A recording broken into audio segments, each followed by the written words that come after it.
What will Cody Bellinger do this offseason, and what should we want him to do with his opt-out clause?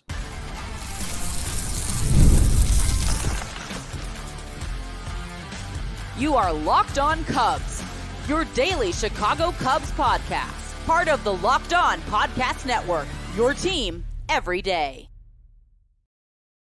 You are Locked On Cubs, part of the Locked On Podcast Network, your team every day. I'm Sam Olber. I'm a lifelong fan, taking my passion into a discussion with you on all things Cubs. Thank you for being part of the show and making Locked On Cubs your first listen today. And the best way you can help us grow the show is to listen every day, like the video, and comment anything below. Today's episode is brought to you by Game Time. Download the Game Time app, create an account, use code LOCKEDONMLB for $20 off your first purchase. Cubs get beat on Tuesday night by the A's 4-3. We have a fun show for you today. I'm solo, as you could tell. If you're watching on YouTube, we're going to talk about the meat of the show is going to be talking about Cody Bellinger and his opt-out, his player option, if you will. Will he opt in? Will he opt out? And as fans, what do you want to see? Comment. You want to see Bellinger back next year? Would you like to see him opt out? We're going to talk about that later on. But first, just real quickly talking about this game tonight. Cubs lose 4-3. For whatever reason, I was kind of excited for this game. I think it's just probably just, because we don't have many left. And on Wednesday is a 120er, so I don't get a chance to watch that. Thursday through Sunday, I'm out of town. So I really don't have many left to enjoy. So I wanted to enjoy this one. Got off to a rough start. Jordan Wicks struggling. Gave up 3 more home runs today. I said this last time in regards to Wicks. I don't really have a strong opinion on this. Baseball, especially with pitchers right now, is just so hard to predict year to year. And I just don't think anything that he's doing right now has anything to do with 2025. I think, you hear these guys, they get a different grip on their changeup or add a different pitch and they become totally different guys. I like Jordan Wicks. I like his makeup. I think he could be a good pitcher. He's been hurt most of the year. They're trying to just get him some reps right now, and it hasn't gone well. And the Cubs have lost 2 games, with him starting back to back. He's given up a lot of homers, but I'm just not concerned. I mean, we see this all the time. I mean, last year, Tyone, look at Tyone for most of the year. This year, he makes some adjustments and figures it out. And last year, Alzolay was awesome. And the first part of this year, he was a huge reason why the Cubs are, where they're at. So it just goes back and forth, and it's really hard to predict. It's just, you look at the back end of this A's bullpen. They had a guy today who was throwing 97, 98 with hard sink that overmatched the Cubs. He's a 30-year-old rookie. It took him probably, 7-8 years to get to the bigs. And this year it just all worked out, and he figured it out. It's, with the velocity and the grips and the spin rate and all these things, it's very hard to predict certain guys. Who would have predicted that Bobby Miller on the Dodgers, his first start of the year, 6 innings, 11 Ks. Since then, he's basically, with all due respect, been the worst starter in all the land. So it's so hard to predict, and there's so much variance with these guys. I don't have a ton of concern with Wicks. I think the Cubs are going to go out and get another starter. There's been a few names mentioned. Nathan Eovaldi I saw the other day. And so I don't think Wicks is going to even need to be a starter, right away. He'll get some time in Iowa before he's ready to come up, my guess is. So not a huge concern there. As far as the rest of the game went, Cubs looked pretty good early offensively in this game against Spence. They weren't able to push across, a ton of runs. There was a really bad call in the first inning on Paredes that hurt a rally. Happ hit a solo home run in the third. Bush blooped a single to make it 3-2. And at that point, it felt like the Cubs were inevitably going to come back and win this game. But then that was it. They kind of just got shut down for most of the rest of the game. And I think that's kind of been a theme this year. One of the many themes with this confusing offense has just been, there's been so many games where they look fine for a bit, and then all of a sudden it just goes downhill really quickly. They get retired 9, 10, 11 guys in a row, and you blink, and then the high leverage guys, and most teams, the Cubs don't, but most teams have like 2 or 3 really good guys at the back end of their bullpen when they're leading. So, when it gets to the 7th, 8th, and 9th, you got to face really tough guys, and none tougher than Mason Miller. However, I thought the highlight of this game, especially a game that really doesn't have any standing significance, was Ian Happ in the 9th inning had, I would probably say, the most impressive Cubs at bat of the season, and I don't think it's particularly close. He ended up hitting a solo home run opposite way against Mason Miller. I believe it was a 1-2 count on a 103 mile an hour fastball after fouling off a slider. It wasn't like he was like surely cheating. He fouled off a really good slider before that. He fouled off a couple fastballs. He spit on one of the 93 mile an hour changeups or sliders that Miller had. And then he took a 103 mile an hour fastball and hit it into the basket in left field. I mean, you talk about these things with Suzuki and Happ. You hear me say it all the time. I mean, these are some really talented guys, and Ian Happ is really talented. And you appreciate the year that he's having, but you sometimes when you see things like that, you can't help but say to yourself that there's more in there, because there's probably not 100 guys on planet Earth that could do what he did with that pitch. And that was really impressive. And then after, Dansby got ahead 3-1, and I started to think, oh boy, I might have to, rethink the setup here for the show. If Dansby walks and Seiya gets into one, it's game over. But Dansby swung at a 3-1 pitch on the outer half, grounded out. He went 0 for 5 today with 4 strikeouts in the 2-hole. And then Seiya was just completely overmatched by Mason Miller. My one takeaway from the game, and then we can move on because I don't really think there was much significance to it. Palencia threw a couple nice innings. He's another guy, though. I say that, like, let's pass through it, but he's another guy. They need a Palencia. They need somebody next year to take that leap. Jeremiah Estrada this year for the Padres took a leap. When Jason Adam left here, he took a leap. The Cubs need one of these guys like Palencia, Neely. Hodge is in the process of doing so. Unfortunately, Luke Little's out. We don't really know what his status is.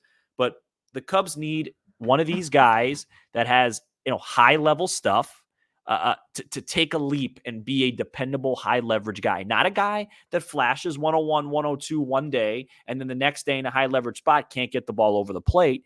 They need a guy that takes a leap to be a consistent, reliable back-end reliever that goes, that pitches 60, 65 games, gives you an ERA under 3, strikes out a bunch of guys, and doesn't just, have these total meltdowns.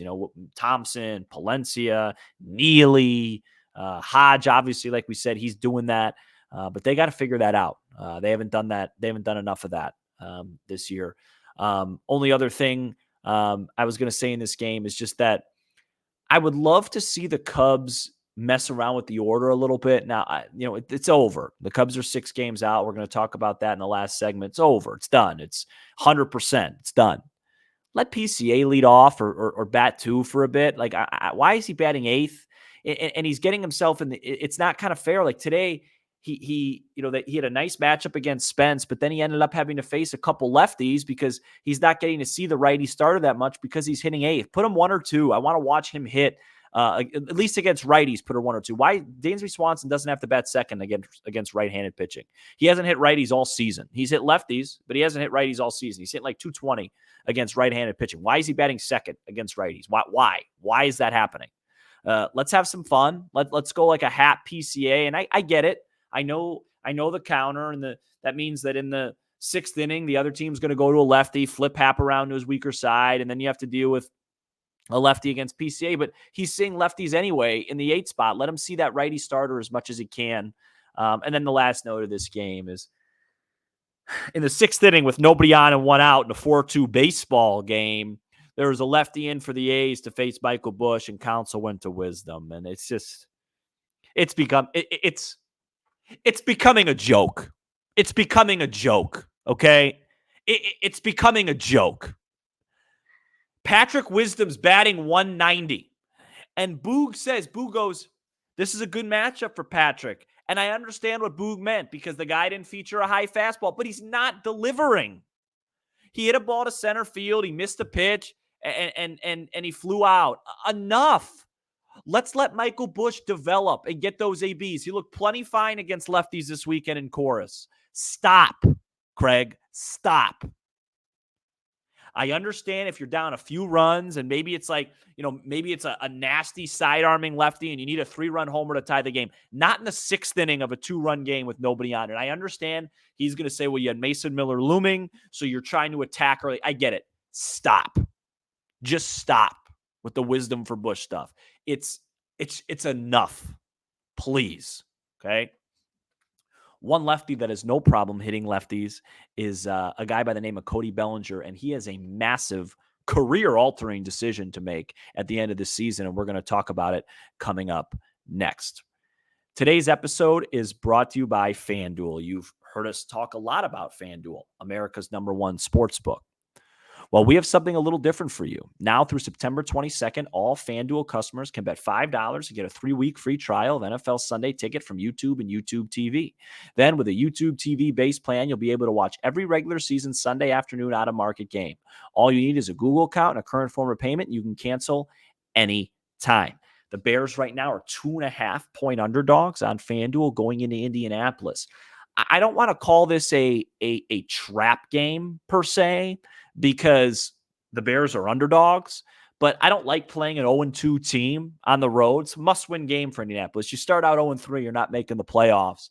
I hope the Bears have the proper energy for this game. It's a really important game for them. If they could find a way to win, there's a path to go 5-4, 6-3. So we'll have to see how that happens. I'll be in the air for that game. Just visit FanDuel.com/lockedon to download America's #1 sportsbook. Today's episode is brought to you by Game Time. Game Time is now an authorized ticket marketplace of Major League Baseball, which makes getting tickets even faster and easier. Prices on the Game Time app actually go down the closer it gets to the first pitch. With killer last-minute deals, all-in prices, views from your seat, and their lowest price guarantee, Game Time takes the guesswork out of buying MLB tickets. The experience of searching for and then buying tickets on Game Time is simple. Plus, Game Time is the only ticketing app that gives you complete peace of mind with your purchase. See the view from your seat before you buy, so you know exactly what to expect when you arrive. I've been to 6 baseball games this year, 6 Cubs games. I've used Game Time all 6 times. It's been a great experience. Download the Game Time app, create an account, and use code LOCKEDONMLB for $20 off your first purchase. Terms do apply. Again, create an account, redeem code LOCKEDONMLB for $20 off. Download the Game Time app today. Last minute tickets, lowest price guaranteed. The Cubs play the A's at 1:20 Central Wednesday, and you can hear every pitch of the Cubs' hometown broadcast on SiriusXM by searching the Cubs on the SXM app. And it's going to be Justin Steele for the Cubs on Wednesday. That was announced on Tuesday. Matt and I talked a little bit about that yesterday, so I won't get into it a lot, but it'll be interesting to see how he looks, if he's on a pitch count, coming back from elbow tendonitis. So we'll see how that goes. But what I really wanted to talk about today is Cody Bellinger's opt-out, opt-in, player option situation at the end of the year. I've had a lot of people ask me, Sam, seems like you want Cody Bellinger to opt out. Why? Well, I'll tell you why. And it's not a strong conviction to opt out. Like, I'm not going to pound the table if he opts in. And there are reports, I believe Bob Nightingale was one of them, that said that he's leaning towards opting in, and that's probably what's going to happen. But we'll have to see. I'm trying to just confirm right now if that was Bob Nightingale, but I believe there's been it was Nightingale. Cody Bellinger is fully expected, according to Bob Nightingale, to stay with the Chicago Cubs. That's what I thought as well. But then there were some murmurs that he may opt out. And here's why I just think it's probably better for the Cubs if he opts out rather than stays. It's very simple. It's 3 letters. It's PCA. Cody Bellinger's money, his financial value comes from the fact that he could play a very good center field in addition to his numbers. His numbers this year are pretty pedestrian. He's not pedestrian. I shouldn't say pedestrian. Compared to last year, they're pedestrian. He's hitting .270 with a .332 on base, .438 slug. Nice hitter, nice numbers, nothing great. But for the Cubs next year, that's going to be him playing right field, not center field. If you're getting that from your center fielder, it's a different ball game, right? Different positions, different values. Center field's more about defense. If you're getting really good defense out of center and have that 270, 332, 40, 38 slash line, now you're talking about a guy that can opt into a $27.5 million payday for 2025. I just personally don't think 270, 332, 438 and right field is worth that. And we know that the Cubs, we know PCA is going to be in center. We know Hap's going to be in left. We know Seiya is going to DH. We know Paredes is probably going to be a third. Matt Shaw is going to be in play. Dansby will be at short. Bush. Like, there's not a ton of things for the Cubs to do. And I think Bellinger opting out would give them some flexibility and a chance to be creative. Now, on the other side of things, Cody Bellinger has not been bad this season by any means. And it has been a really tough hitting environment at Wrigley Field. So it wouldn't shock me if Cody Bellinger was really good and worth that money. He's just got to figure out, I kind of similar to Ian Happ in different ways, where Happ early in his career swung and missed so much at that high fastball. And then he made an adjustment, but then he kind of, for a while, was hitting the ball on the ground too much. Bellinger struggled with average for so much that now he's just become this kind of bat to ball guy and kind of this punch and Judy hitter. And I know he's going to probably end up close to 20 home runs, but I just think sometimes I appreciate his 2-strike approach. I appreciate what he's done, but I think, he needs to still 2-0, 3-1. He needs to be able to slug. And then when he gets down 1-2, 2-2, that's when, he could poke the ball the other way and have success like he did last year. This year, kind of like Nico Horner. Nico Horner's, I think now he had a 3-hit day today. I think he's up to, close to 270, but it's just been kind of a quiet, you know what I mean? It's just been a quiet 270. Whereas like Seiya, Seiya's hitting 275, 276. He doesn't have that much higher of an average, but it's just been much louder. Just feels like Seiya's at 275. Nico got up to 268, but it's like, 278 for Seiya, 270 for Bellinger, 268 for Horner. But it just, for whatever reason, it just feels like, with Bellinger, it's just been quiet. With Nico, it's just been quiet. And, you just want a little bit more noise, maybe a little bit more clutch. And also just, there were so many periods. I mean, there must have been like a month and a half period where Bellinger had like 1 or 2 homers. So, I think it's really important for Cody, assuming he opts in, for the Cubs to get that OPS over 800 if he's going to be playing right field, because the Cubs don't need any defensive help in center field. They got their center fielder. They got their center fielder from now and the future. And I wouldn't be surprised if PCA puts up those type of numbers next year.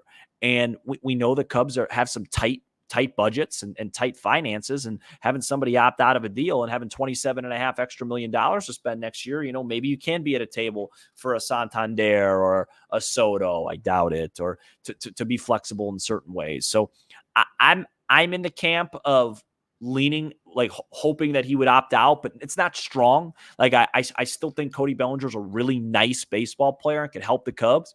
And he's one of these lists of guys that will go into next year. I think Cody's one. Ian's always on there. Seiya's on there. And now I think you could throw PCA on there as 4 guys where you go, hey, could this guy take the leap of being a real star? Bellinger did that last year. Could he do it again? So it's not like, don't come out of this and think that I think Cody Bellinger is bad. I just think for this version of Cody Bellinger, $27.5 million, it's not worth it. But like I just said about pitchers, we've gotten to the point in baseball where unless you're like, one of the 10 best guys, just because you had an okay year this year, it doesn't really matter for next year. He can make an adjustment, you can make an approach, and you could see him spike up. So I'm interested to hear what you guys think. Leave a comment. Let me know what you think about Cody Bellinger and what you want to see him do in the offseason. Do you want Belly back? You think 27.5 is still good value for him, and you think he might take a step forward and OPS in the 830s, 840s and be worth that money?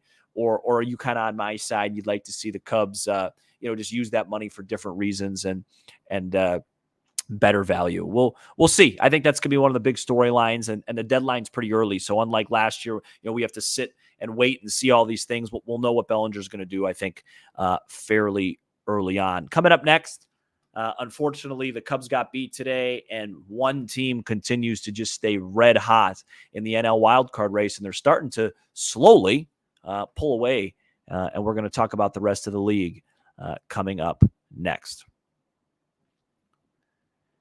Today's episode is brought to you by a new sponsor, ArenaClubs. For most of us that like collecting cards, the idea of spending $2,000 or more on, let's say, a PCA rookie card, because that's going to be worth a lot someday, just isn't in the cards.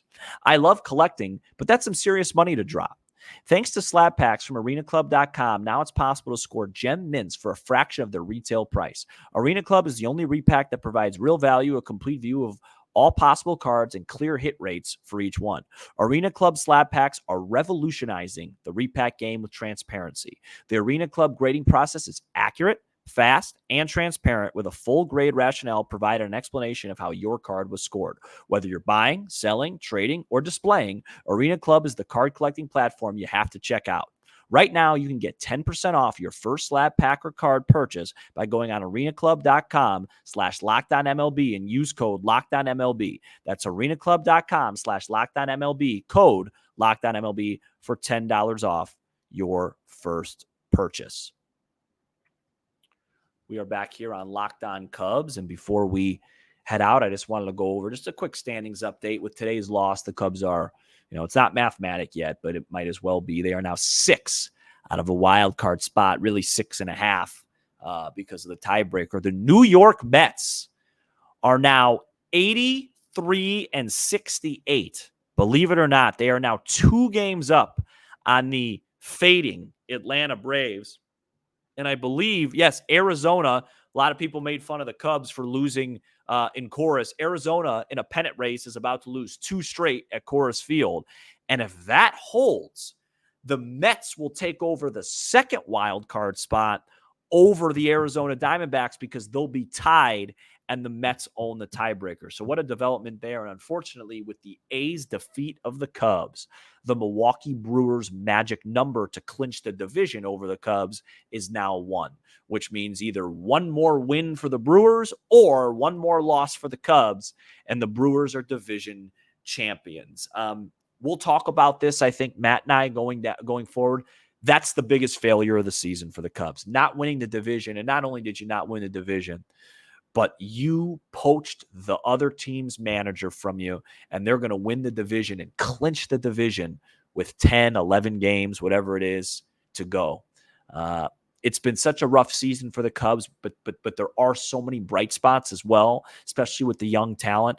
But nothing gets any tougher than watching that team once again clinch the division with Craig Counsell now in our dugout. It's a bad look for Craig. It's a bad look for Jed, Tom, and the whole organization, and they're going to have to get that fixed for 2025. It's time to start beating the Milwaukee Brewers. Enough is enough. Thank you so much for checking out this edition of Locked On Cubs. You give us 20 to 30 minutes, and we'll give you all things Cubs with a laugh or two along the way. Be sure to hit subscribe on YouTube, smash the like button for the algorithm, and leave a 5-star review on Apple, Spotify, and everywhere you get your podcasts. I'm Sam Olber, and this is Locked On Cubs.